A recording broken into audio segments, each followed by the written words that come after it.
can I be a total millennial for a moment and do it for the gram real quick? So at the count of 3, I just want everyone to say hey to Instagram, all right? 1, 2, 3. Hey, Instagram, we're here at the Chicago Humanities Festival. Woo!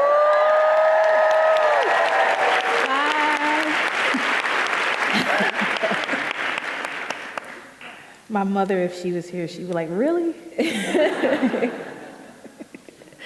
So, how are you doing today? I'm pretty good. I have to say that when I stepped out of the airport yesterday, my southern bones went, what? It's a little colder than what I'm used to. I left 75-degree weather. Oh, I hear the envy. I am so sorry. I am so sorry. This has been the coldest April on record for Chicago. So, I mean, it barely snowed last month, and then this year it's snowed twice in April. So we're really suffering. Well, I'm glad I didn't come during the snow. Yeah. So, speaking of where you come from, you're from Jackson, Mississippi. Tell us a little bit about what it was like growing up there, living there currently, and maybe how does growing up there and being there really sort of influence the type of writing that you do? Oh, yeah. There are a lot of misconceptions about Mississippi. There are a lot of things that people think about Mississippi that are true, but I always feel like I have to clear up some misconceptions first. We do have indoor plumbing. We wear shoes. In fact, I love to wear Jordans. We're not all backwoods hicks. I say emphasis on all because, of course, there are backwoods hicks.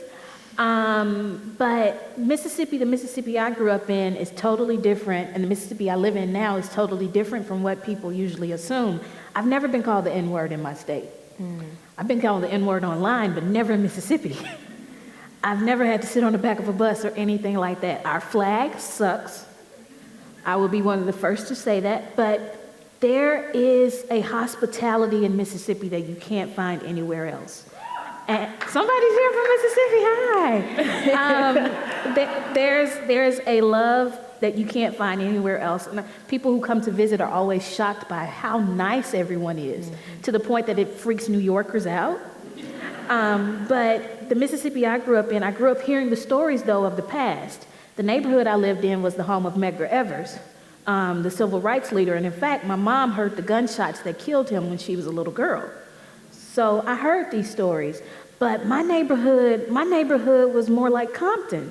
I was not dealing with the KKK. Honestly, if they came in my neighborhood, the kids in my neighborhood, we were so bad, we'd probably snatch the sheets off of their heads and make Halloween costumes or something.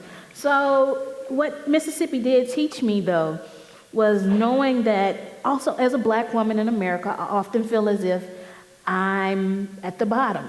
I get the least respect. As a Mississippian, I'm definitely at the bottom. My state gets the least respect. But we also have some of the most talented authors that have come in recent history. And as a Mississippian, I fight not only as an author to show that I have the skills and that, yes, people from my state are intelligent, but I also fight against the stereotypes and against the history and the past that still tries to creep up and define what my state is. Because there's a lot of good in Mississippi, and hopefully, sooner than later, that good will be way louder than the bad. That's my hope. I feel like that's really, it's really interesting to hear, you even saying, you've never been called the N-word in Mississippi, because I've been called that, 4 or 5 times in Chicago, right? As recently as, 5 years ago in the Wicker Park neighborhood of the city. So I think it's really important for people to really kind of open up their mindsets in terms of what, different regions of the country are like. My family's from Alabama and from Mississippi as well. And so, people have those certain preconceived notions, but as we know, racism doesn't only exist in the South. I think we have very clear, representations of racism in the South, but, anyone who is a person of color or a Black person, especially in the North, in Chicago, can attest to, many specific stories or many specific incidences of racism. I guess maybe going along with that, sort of knowing sort of like the impetus for why you wanted to write the Hate U Give. Maybe can you go into why it was really important for you to tell this specific story, and not only that, but to really target it towards a young adult audience in particular? Yeah, when I first wrote the story, I have to be honest, I was not writing it for anyone but myself. And I think for writers, for artists, period, one of the best things you can do is do your art for yourself first and foremost.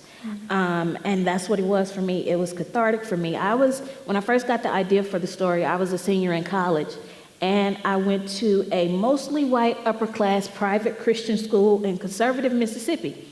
I said a mouthful, but my classmates were basically those Trump voters who say, I love Jesus, but I don't want anyone to have any rights. You know the type. Yeah. Come on. Yeah. Those are my classmates. Yeah. So I remember my first day at school, I walked there, they were having a party for freshmen, and I'm expecting Tupac or something like that playing, and they had Sweet Home Alabama playing, and I realized I was in a totally different world because you can't Millie rock to Sweet Home Alabama.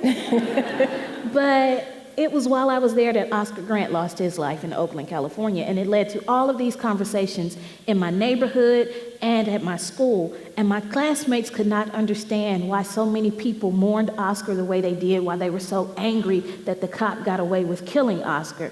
And so I wrote this short story about a boy named Khalil and a girl named Star, and I hoped that it would help them, but more importantly, I wanted to write it for me. And it helped me a lot. It kept me from burning down my school campus. So when I decided to turn it into a novel, it took me a couple of years. And once again, though, it was a cathartic thing. It was me releasing my anger and my frustration. And it was also for those young people in my neighborhood who, when someone calls Trayvon Martin a thug, they feel like they're being called a thug. When someone blames 12-year-old Tamir Rice for his own death, they feel as if their childhood has suddenly been taken away from them as well. So when we talk about Black Lives Matter and we talk about the things happening in the movement and the issues and all of that, so often adults do a lot of the talking, but we're having young people who are affected by this. There are 12-year-olds who are getting talks now because of Tamir Rice. There are 17-year-old Black boys who feel as if they can't walk down the street anymore without someone judging them, without them even opening their mouths. There are girls like Star who are getting thrown on the floor in their classrooms in Texas, or getting thrown on the ground after leaving a pool party in Texas, because apparently Texas has a lot of issues.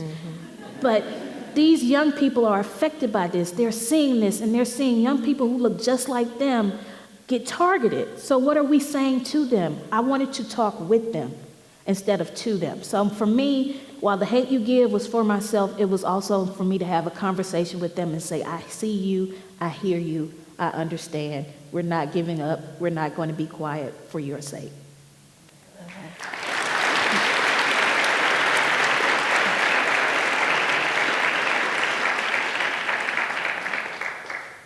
Tell me about the decision to, explore these subjects through the protagonist of Star. I think a lot of times when we're talking about police brutality, we're talking about the Black Lives Matter movement, women are oftentimes sort of, removed from that narrative, even though, as we know, the Black Lives Matter movement was started by women. Yes. So was that like a very conscious decision for you, in terms of having a young girl as a protagonist for the story? Oh yeah, definitely.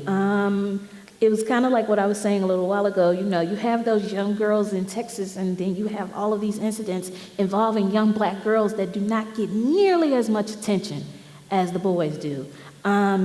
We had the incident recently with the young Black woman getting harassed at the Waffle House. That's not on the news nearly as much as the Starbucks incident.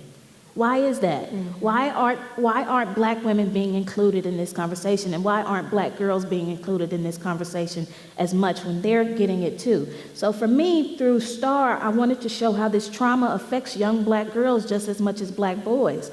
I am thankful for all of the conversations and all of the efforts that are being done to help black boys and to target them, but let's not forget the girls. Let's not forget the fact that black girls are more likely to get suspended than white girls. Why is that? Let's not forget all of the things that are so often stacked up against them. Let's not forget the stereotypes that are placed on them.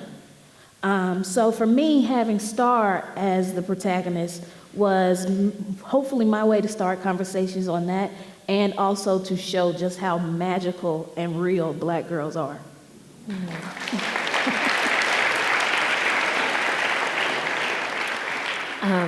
So speaking of Star, there are some elements to her that are kind of similar to your life. Not to say that she's, a complete sort of composite of who you are, but, she loves gym shoes, she loves hip hop, she loves Harry Potter. Yes. So, I mean, tell me how much of yourself did you put into, her as a character? A lot of it was some of the things that she's into, like the Harry Potter thing and the Fresh Prince and stuff like that. I was not nearly as outspoken as Star, or as she becomes in the book. I was not that at 16 at all. At 16, I did not think that anything I had to say mattered. I didn't think that my voice mattered or my opinions mattered, despite even having a mom who was very vocal about the fact that I should be vocal. But I did not think that. And I was different from Star in the sense of I didn't have the confidence she has. I would say I'm actually more like Seven. I'm way more like her brother Seven. I'm really protective of my family, and I take on too much at times, like Seven does, and I'm a perfectionist like Seven is. So I put more of myself in him in that sense. But I would definitely say that one thing that Star and I both come to realize is that our voices are powerful and that they matter. That's what I've come to realize over the past year, especially. But I definitely say, too, that struggle of being two different people in two different worlds was mine. I changed the way I spoke when I was at my school. I changed the way I presented myself. I left my house playing Tupac, but by the time I got to my school, I was playing the Jonas Brothers, Don't Judge Me.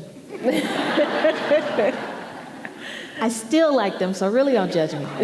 But it was that code switching, that act of code switching, that was my experience. That was definitely my experience. So I took that from my own life for sure. But there are some things that Star allows that I probably wouldn't. What are those things? Well, it's hard for me to say that I wouldn't allow Haley, because the fact of the matter is I had a real life Haley and I did allow it. So let me take that back. Yes, there's a real life Haley. Real life Haley does not realize she's real life Haley. Yeah. But I will say that I don't think, and I feel like a parent being judgmental right now, I don't think I could have denied Khalil like Star initially does in the book, because I have this sense of protectiveness towards the young men in my community. So I definitely say that my place in my neighborhood and my place in my community I had a little bit more of a sense of it than Star does. Yeah. Speaking of, you brought it up really briefly about code switching. That, I completely relate to that. I know exactly what that experience was like. Tell me more about the decision to really focus on that a lot. Because when I read the book, that was something that really stood out to me, was her having this sort of internal dialogue in her head. And I was thinking, I've never really seen anyone kind of write about that experience, especially when you're young like that, because by the time you're like an adult, I'm 30, like you can just do it so naturally. It doesn't even really faze you. Yeah. But when you're that age, when you're, 15, 16, 17 years old, that's when you're really kind of learning how to adapt and, change for when you're in those situations where, maybe you're the only black girl there, or you're one of only a handful of black people there. So tell me more about the decision to really include that throughout the course of the book. For me, it's interesting because I see that for so many of us, code switching feels like a survival tactic. Yeah. But it's not something we talk about a lot. It's just something we do a lot. And even beyond African Americans, I think all of us in some way, we change who we are, where we are, or who we are depending on the audience that we're amongst. You know, I've had women tell me, they say, you know, who I am at home and who I am at work, two different people, because if I'm in a mostly male environment, I do not want to come off as being to this or to that. So we do it, all of us do it to some extent, but I think for Black people specifically, it is a survival tactic. So often, the way we speak or the way we present ourselves makes people stereotype us. And I know for young Black kids especially, they get written off the moment they open their mouths. And what I wanted to show them through this was, I understand the struggle, but what I hope in the end that they take away from it is that the way you speak does not determine your intelligence. It's the people who judge you that determines their intelligence. Mm-hmm. They show their ignorance when they judge you for that. And while Star code switches, there are two characters in the book who really don't code switch a lot. And that's Carlos and Maverick. Mm-hmm. I see Carlos and Maverick as being Will and Carlton in The Fresh Prince. And so Maverick does not code switch. Who Maverick is, that's just who he is. He's going to give it to you the way it is, and he's not going to change. Carlos is himself as well, but he presents himself very differently. So while Maverick says, all right, Carlos is like, all right. You know, it's different, but guess what? These are both two intelligent Black men who are positive influences in Star's life. They're her two father figures. And the way that Maverick speaks does not take away from his intelligence. So I hope that through that character, if nothing else, I show young Black people, whether you say all right or all right, you're good. Love it.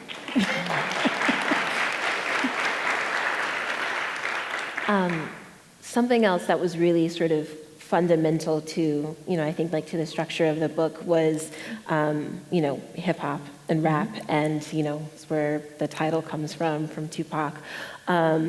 So first of all, I just have like a small personal question to ask, which is, it's not even about you being a teen rapper, but I think very recently Kendrick Lamar won a Pulitzer, and I wanted to hear like what your thoughts were on that as a hip hop fan and writer. You know what? I lost my mind when I heard that. But I think for me, I took it personally. I've never met Kendrick Lamar, but I would love for that to change. Shout out to Kendrick. But for me, it was like this moment of validation, because for so long since the beginning of hip hop, it's been written off as an art form. It's been written off as music. People say, oh, it's garbage. Oh, they're being this. Oh, they're being that. And here we just won an award of high esteem that says, you know what? Someone's listening and someone's saying, this is art.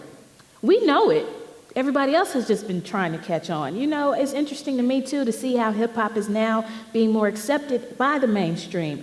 I love what Hamilton has done for it, but part of me is like, well, why haven't you all been listening to us when we've been telling these stories before now? It's been presented into a way that makes you comfortable, and that makes it okay now? Hip-hop has been telling these stories. Hip-hop has been the voice of young Black people in this country for decades, and people criticize the way that they said it as opposed to what they were saying. So I get to touch on that more in my second book, but I think for me, Kendrick winning that, I felt like I won it. I felt like I won it. And then to kind of go from there as well, just, you know, speaking specifically about the book, you know, why was it really important for you to sort of weave through throughout the book this importance of hip hop as a cultural, you know, not just like music that people are listening to, but as a cultural touchstone, as a philosophy of life? Why was that so critical for you in terms of creating your first novel? For me, it was because so often it is written off, and I don't see it enough in young adult novels. That's nothing against YA. I love YA, but there are more YA novels about kids who are into rock music than rap music, you know, and the fact of the matter is hip-hop is the biggest music genre out there. White kids listen to it just as much as Black kids, so why aren't we writing books that show them this culture and say, yeah, it's cool. It's cool to love Tupac and books.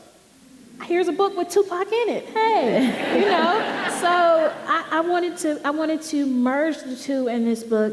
And like I said earlier, I really get to do it in my second book more. I keep plugging it, but I really do. But because it's been a narrative voice for so long, and I wanted to pay homage to that more so than anything. When books didn't show me myself, hip hop did. So this is my way of saying thank you, if nothing else. I love that. So you know, The Hate U Give originally sort of began as a short story, developed into a novel. You sold it, the book came out. Did you ever anticipate this sort of, no. I mean, it just exploded. Everyone was reading it, top of the New York Times bestseller list for weeks. I mean, most Still of the is. year. Yeah, it's just always there. That's crazy. It's always there. That's crazy.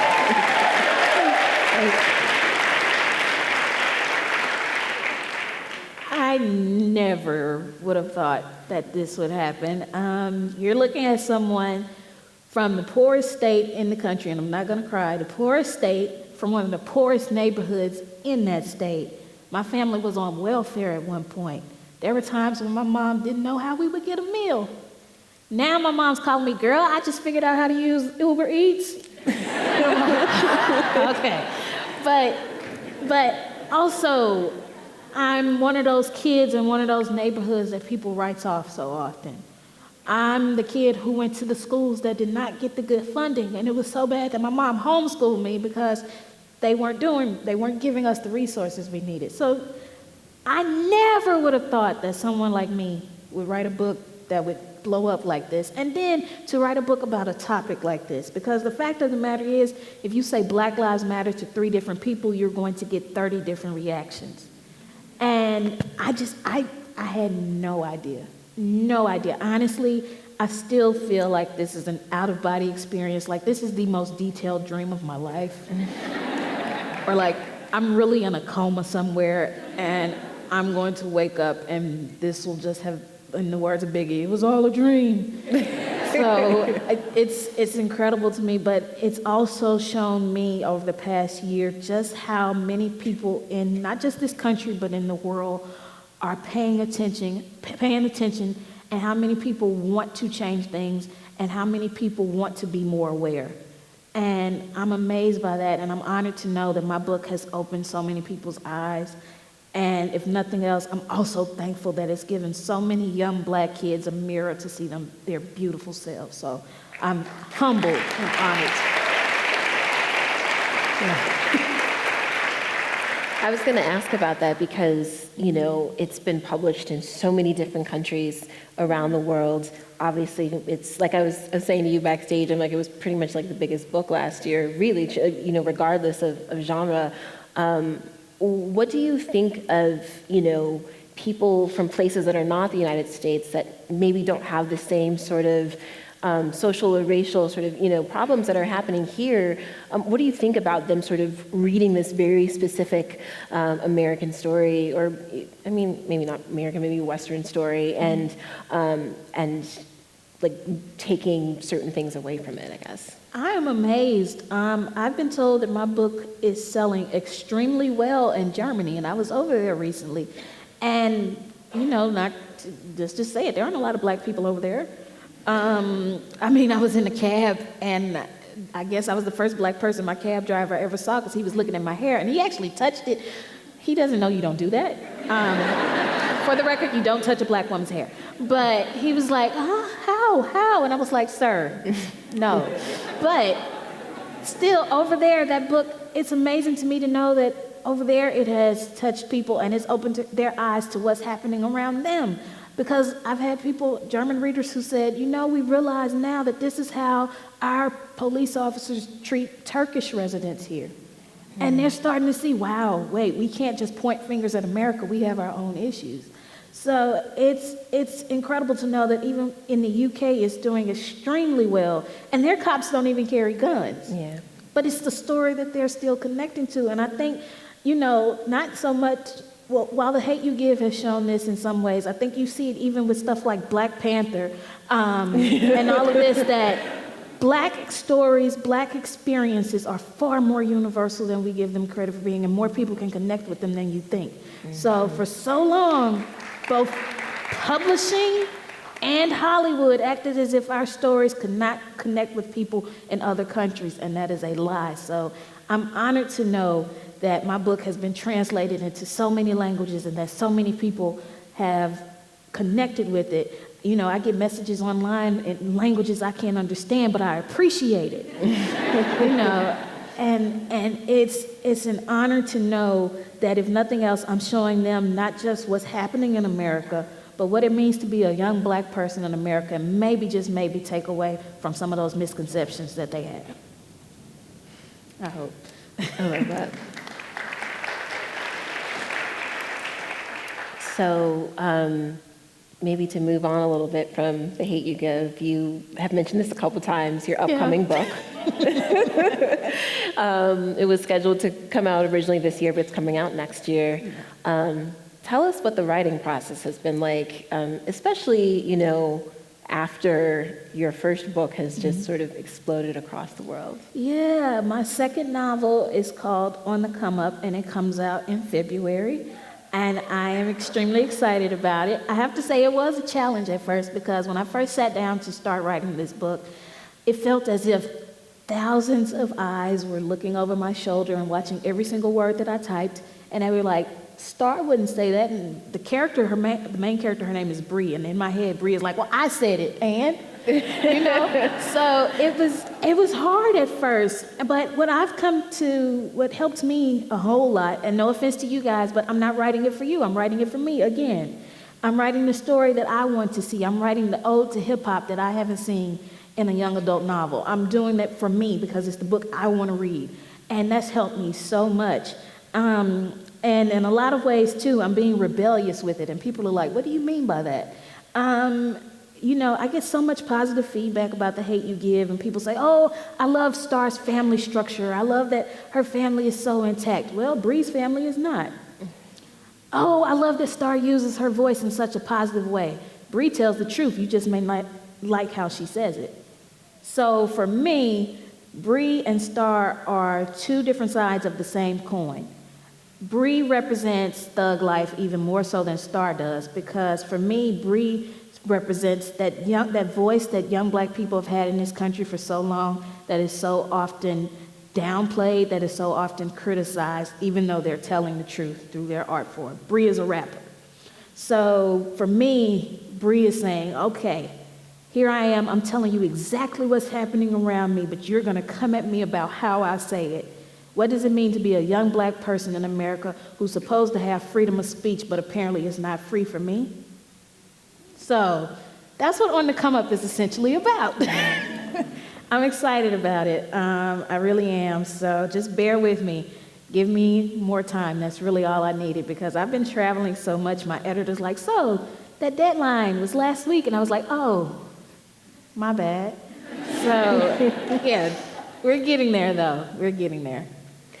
So something that I saw also about you in terms of your writing is that you started off doing a lot of sort of like fantasy writing as well. Is that true? I wrote superheroes. Tell me about one, your love of fantasy, and two, do you sort of anticipate doing more of that for future writing as well? Oh yeah, definitely. For me, growing up as a kid in Mississippi in my neighborhood, one of the best things that ever happened to me at 10 years old was I picked up Harry Potter and the Philosopher's Stone. Yeah. And I say that because that book gave me such an escape. There I was, I remember lying in my bed at night under the covers, and I was so caught up in what Harry, Ron, and Hermione were doing, specifically Hermione, because let's be real, she saved their butts. Anyway, I was so caught up in that I did not hear the gunshots outside. Those books distracted me in the best way, and I think that for so many young people, that's what fantasy does. It's critical for them. Sometimes it is critical to be able to escape what's happening around you. And it really, in a lot of ways, saved my life. My imagination helped save my life. I would not be here if it wasn't for my imagination. And I really believe Harry Potter and fantasy novels played a huge role in that. And one day I want to give back by using that. I would love to write middle grade fantasy, and the reason I say middle grade fantasy is because I want more young black kids, and then I want more young black kids to be able to see themselves as heroes in fantasy worlds, and then I want white kids, Asian kids, Native American kids, et cetera, to be able to see black kids as heroes in fantasy worlds. I think it's important to give them those windows as well. So I definitely want to return to it, and if my literary agent is watching this, hi. We will have a discussion. What sort of advice would you have for any young writers who, maybe feel like they have something to say, but they don't know how to go about saying it? One, do it for yourself, like I said earlier. First and foremost, do it for yourself.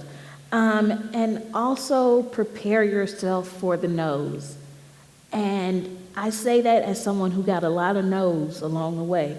I had another book that I wrote before The Hate You Give, and I got like 60 rejections. But I have friends who are on the New York Times bestseller list right now who have over 300 rejections under their belts.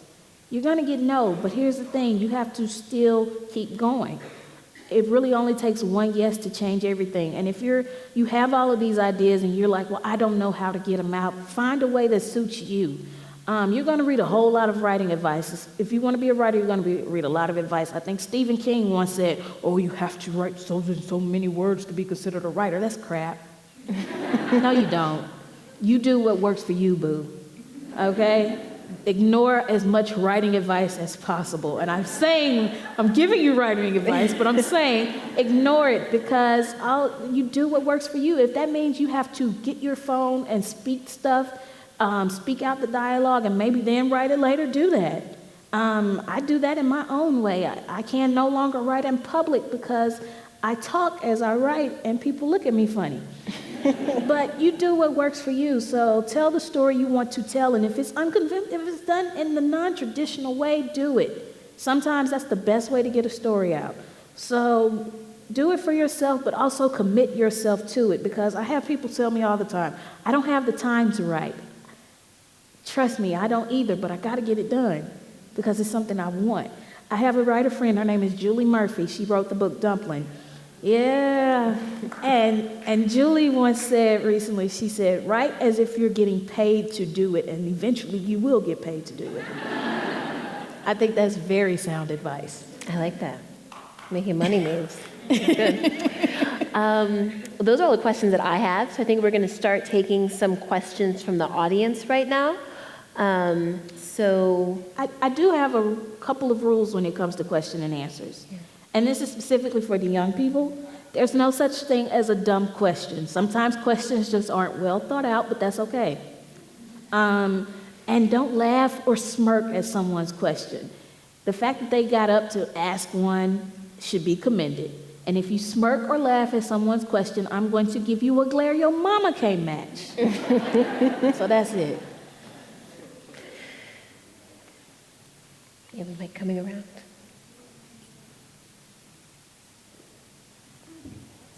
Hi, Angie. Thank you so much for your book. I wish it had been out when I was 16, so thank you. My question is, could you talk a little bit about the relationship between Chris and Star and how you came up with that concept? Oh, that's a good one.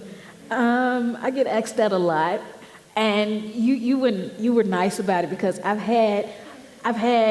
was once at an event and this 80-year-old black woman asked me, why you put her with that white boy? She just went there, and I mean, I can't be mad. She was bold with it, and that's my elder, so I respectfully answered her. For me, with Star and Chris, I wanted to show through the character of Chris what a good ally and hopefully eventually a good co-conspirator looks like.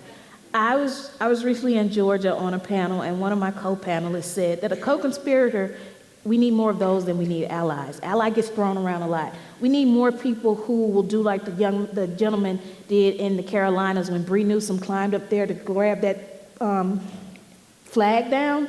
This white guy wrapped himself around the pole, this metal pole, because he heard the cops say that they were going to tase the pole to make her come down. And he wrapped himself around the pole and said, if you're going to tase this pole, you're tasing me, and they didn't do it. We need more of that. So through the character of Chris, I want to show what it takes to even get to that point. Let me be clear, though. Chris is not at that point when the book ends. He's not even fully still woke yet. You know, the word woke gets thrown around. When the book starts, Chris is groggy. By the time the book ends, Chris is at that point where, you know, when you're a kid and your mom is like, get up, it's time to go to school. And you're like, I'm up. And you're really still half asleep. That's how Chris is at the end of the book. He still has a ways to go. But guess what? He's willing to learn. He's willing to listen. And that's what we need more of. I put her with him, though, because I'm a romantic and I want to show, at least I believe that love really can conquer all. And I'd like to think that if these two kids who are in the middle of this racially charged situation can walk away from this saying they still love one another, that's powerful to me. But also I wanted to show through Chris that color blindness is wrong. People say, oh, I'm colorblind. That is not something to brag about. I do not need you to be colorblind. There's nothing wrong with looking at me and seeing that I'm a black woman. The problems lie when you look at me and see that I'm black and use that to make yourself seem superior to me. Mm-hmm. That's when the problems come about. So through Chris needs to recognize that Star is black. He needs to see that, because guess what? Once he does, he will understand maybe a little more the things that she will have to go through as a young black woman in this country that he will never have to deal with. He needs to be aware of that. So many of us have not been aware, and we've been putting blinders on and making ourselves colorblind, and being blind to the racism of this country is helping absolutely no one. That's how November 16, 2016 happened. So, to make it short, yes, that's why I put her with the white boy, to show just say no to colorblindness, and that love is good and strong.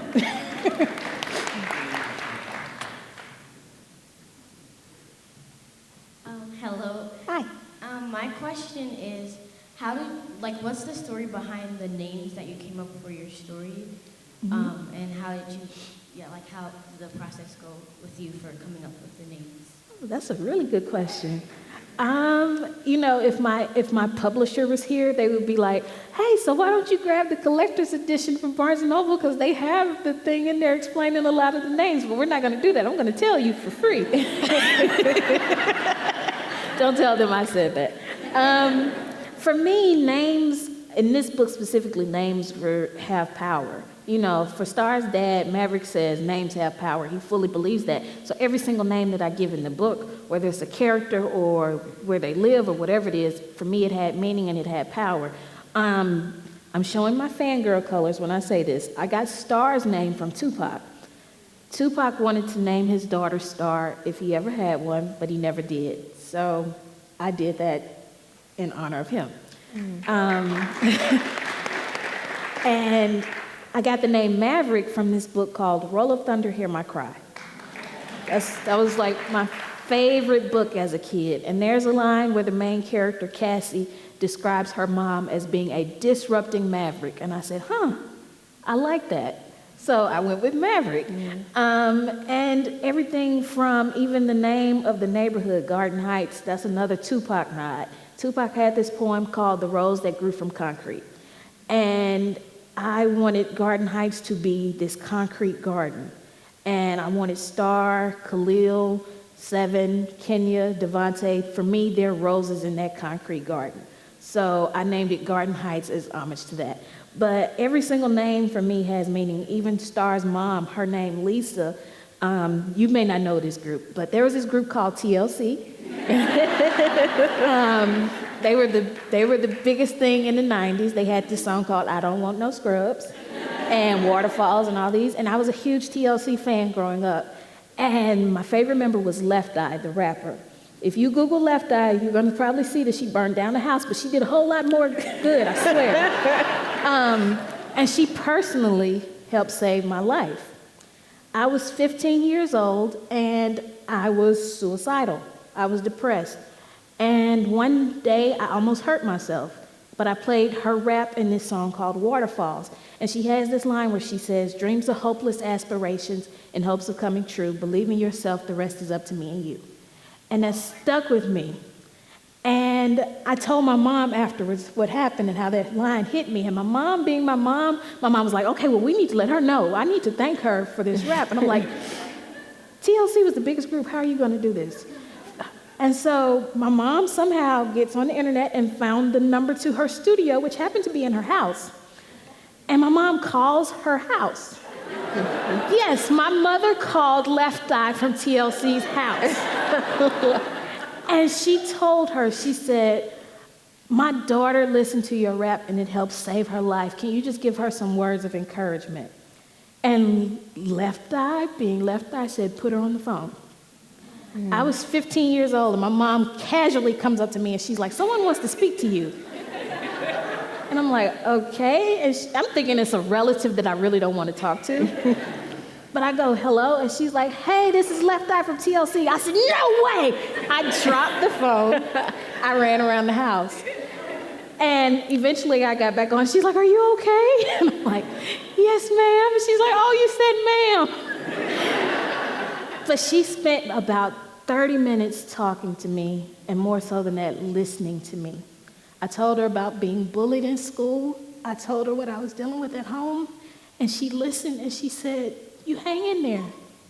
She told me words that forever stay with me. She said, I don't know, but I have a feeling you're going to do something great, and I want you to stick around and do it, okay? Her name is Lisa Left Eye Lopez. So I named Star's mom Lisa in honor of her because months after we had that conversation, she unfortunately passed away. But it stayed with me, and so to this day, I hope that I'm making her proud. And I hope that I actually did what she said I would. But I know that was a long answer. I'm sorry that was a long answer. But I have to add a little bonus thing. I'm sorry I'm taking a while. But when my book first launched, I had a launch party in Atlanta, Georgia. And Lisa's assistant, Stephanie, who connected us on the phone, came to the event. And she said, you have no idea what you've done. Like, she said her dream was that a young person she influenced would do something great, and you're doing that. And I was like, oh my God, what? And she gave me this yellow bandana. She said, this was Lisa's good luck charm. She took it with her everywhere she went, and I know she'd want you to have it. So I actually have it in the back right now. I take it with me everywhere. And that same day, at that same event, not even 5 minutes after she gave me that bandana, a mom came up to me and said, you have no idea what your book has done for my daughter. It saved her life. Can you talk to her? And I felt like Lisa was watching, like, yep, what I put in you, now you get to do to someone else. So that name is very special to me.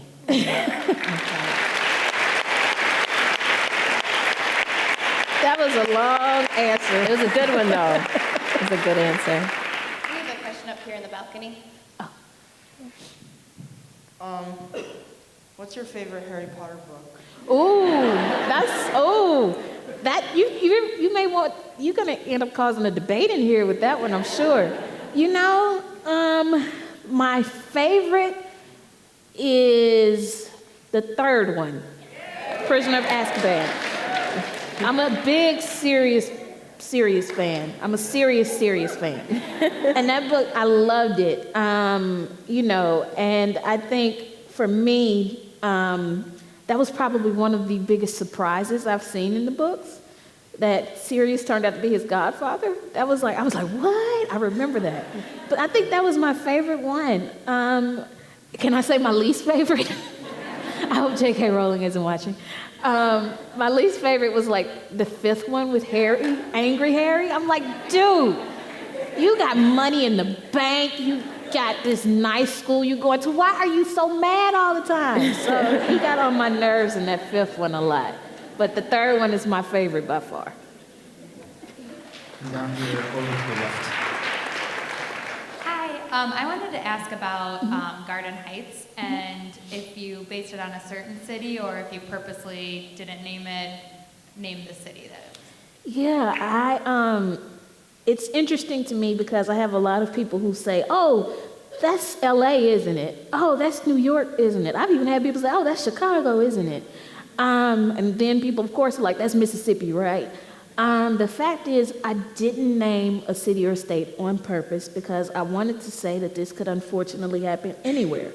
There are a lot of Garden Heights in the world. And the interesting thing to me, too, is that I have people in New York saying that they see it as their neighborhood, but then I have people in Mississippi saying, yep, that's us. And these are two very different places. So that goes to show that there are threads that are common amongst communities no matter where they are. It was definitely influenced by Mississippi, though, my neighborhood in Jackson.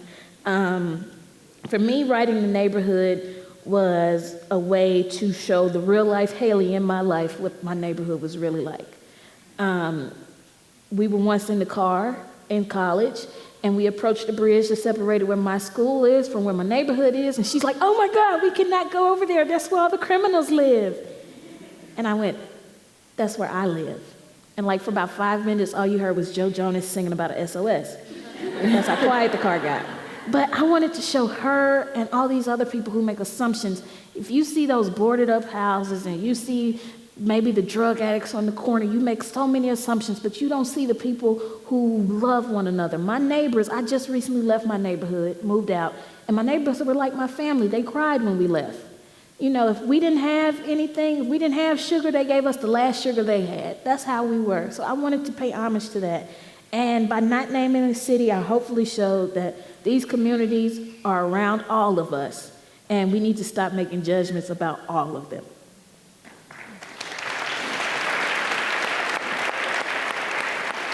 We have another question in the balcony. Hi, Angie. Hi.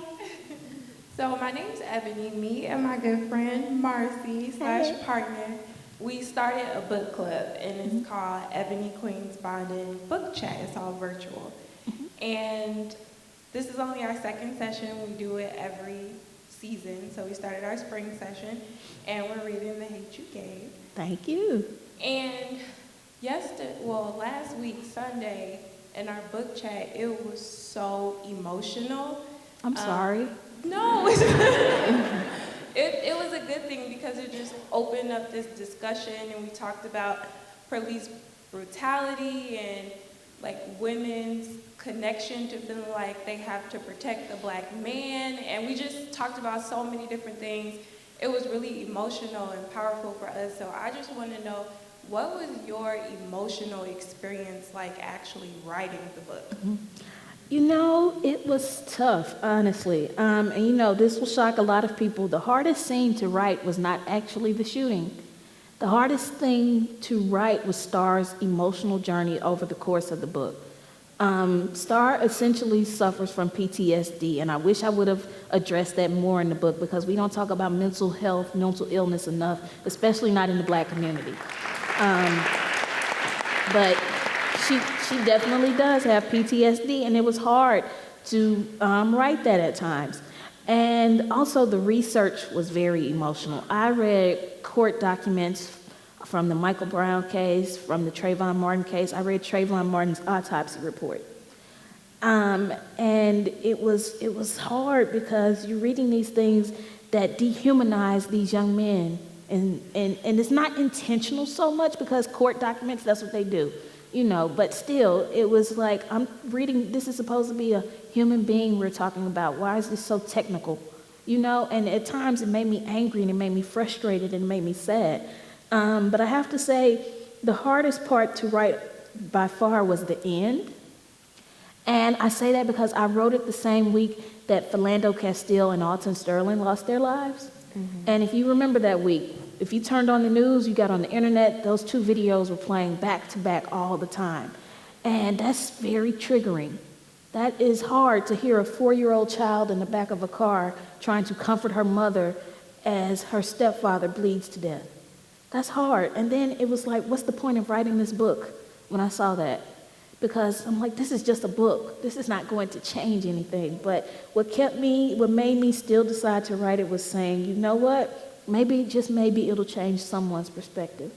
Maybe, just maybe, the young person who picks it up one day will someday be a politician with a Twitter account. And maybe, just maybe, they'll think about that time they read The Hate You Give, and it'll affect not just what they put into legislation, but what they tweet. So I take that seriously. Yes, I'm throwing shade. But it was that week. The weight of the book felt very light. It felt as if this would not do anything at all. But what kept me going was, like I said, thinking that maybe, just maybe, this will help some young person out there. So it was hard. I had to go to Disney World after I finished that book. I really did. So unfortunately, we have time for one more question. I was about to say. All right, hi. I had a question about where you got the idea of Kenya and Star's relationship. Oh, that's a good one. I don't think I've been asked that question before. Kenya is made up of bits and pieces of girls that I grew up with in my neighborhood. They often get written off because maybe they come off loud sometimes. They get written off as being ratchet and ghetto, and they have stories of their own that should be told. And for me, Star and Kenya's relationship, I wanted to show these two black girls who, yeah, they have their issues at times. Yeah, sometimes Star can't stand Kenya, and sometimes Kenya can't stand Star, but guess what? They recognize that their friendship is worth something, and they want to stand together side by side in the midst of sometimes not liking each other. They have their ups and downs, but I think there's strength in sisterhood. And there's really a lot of strength in black sisterhood. And I think for me, as a young black writer in the young adult community, one of the greatest things that I get from the community is the sisterhood I have with my fellow black YA authors, women authors. And that's not saying, we're segregating ourselves. No. There's something that we experience that no one else will experience. There are things that we go through, the microaggressions that we deal with, and no one else can understand, and we have each other to get through it. So with Star and Kenya, that was my ode to black sisterhood. That was my ode to my mom and her girlfriends, who I call my aunties, even though we're not related by blood. That was my ode to my nod to black women, and how sometimes we don't get along, sometimes we have our issues with each other, but guess what? We find a way to work through them, and we stand side by side because we understand that there is strength in our numbers.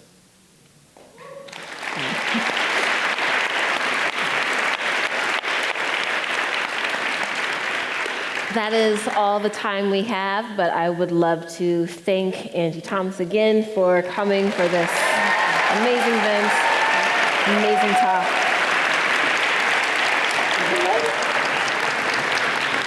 Thank you all for coming as well.